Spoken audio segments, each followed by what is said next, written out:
Hi, this is Deborah Savadra with Legal Office Guru, and in today's video, I'm going to do a follow-up on last week's post, the one that those of you who are on my email list actually saw in a link. It's about using the SEQ field to auto-number exhibits within a document.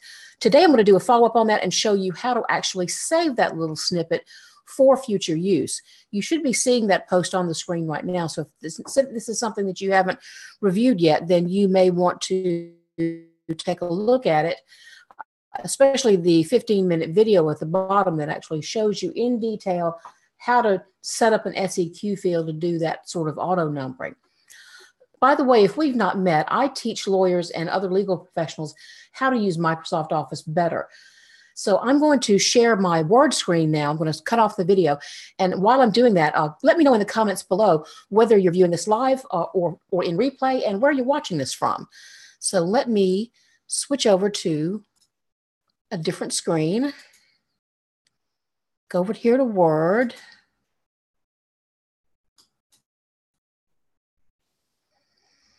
And you should be seeing at this point a Word document. Now, for those of you who have read that post and have looked at that video, you should recognize that this Exhibit A, is actually built using the SEQ field. It's one of the auto numbering fields that's available in Microsoft Word. And if you have one of these and you do Alt F9, it actually shows you sort of the guts of this. It's an SEQ field. It's named EXH for exhibit. And then it's got some switches in it, an alphabetic switch, which is going to make those A, B, C in capital letters, and then a /N, which is going to increment those so that the next one I put in is Exhibit B, Exhibit C, etc. So if you want to be able to save this for future use, the one thing that I showed the gentleman that I made the 15-minute video for him, and that is actually in that post, is I showed him how to save that to the clipboard so he could drop it into the document that he was using. But that really doesn't help you whenever you're doing a future document if you want to be able to use that in a future document. So what I'm going to show you here is one quick trick, and this is one of these things when I show people this, they go, I never even knew that was there. So I'm going to select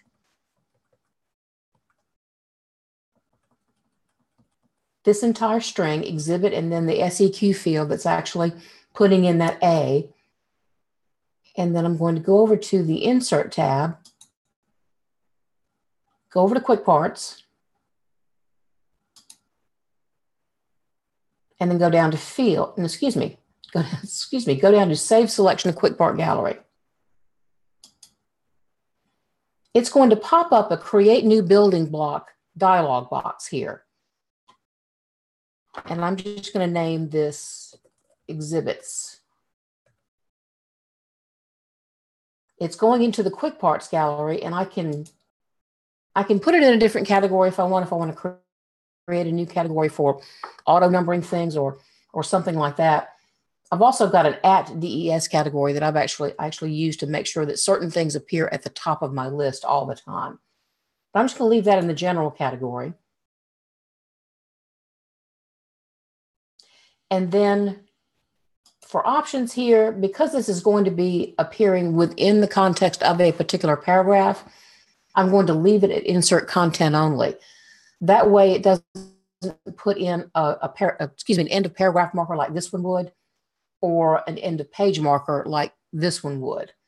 It's just going to insert it within the paragraph. And then once I click OK, if I go back again on the Insert tab and go to Quick Parts, I see that I have that exhibit, that little snippet saved. So I'm going to actually drop that into this document here.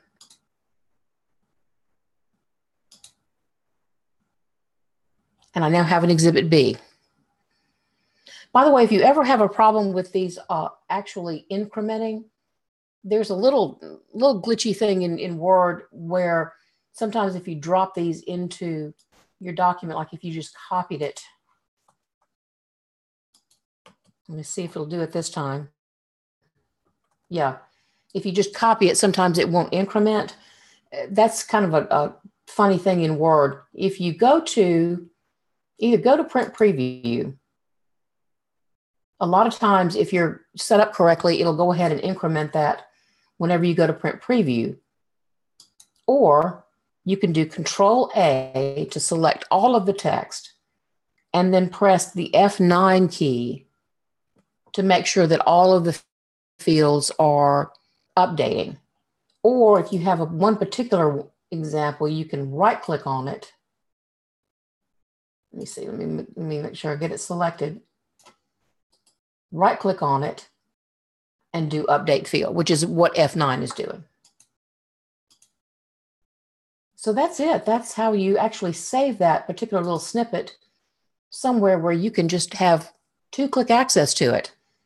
So I wanted to show everybody this as a follow-up to that how to number exhibits with the SEQ field post that I showed you earlier. And I'll go back here.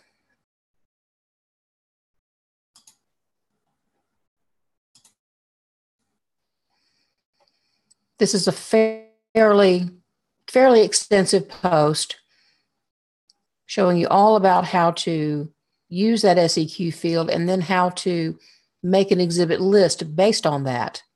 And then there's this 15-minute video with a complete demonstration of all of the steps in making that SEQ field. So there's going to be a link in the description of this video, but you can also see here, this is where that particular post is. So that's it. It's like a 8-minute Thursday today.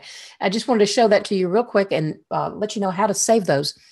And I'm going to be, over the next few weeks, showing you some more tips on how to do things that actually save you time and help you to create documents that work better and don't require quite so much updating and don't require so much editing on the back end. So just be on the lookout for that. So I wanted to show you this particular trick, and I will show you another trick on the next one. These YouTube Lives, by the way, are going to be on the 2nd and 4th Thursdays of each month because my webcam is committed to another meeting on the 1st and 3rd Thursdays. So in a couple of weeks, I'll be looking for the next video in this series on how to do some things in Word that actually save you some time. This is Deborah with LegalOfficeGuru.com. Thanks for watching, and I'll see you in a couple of weeks.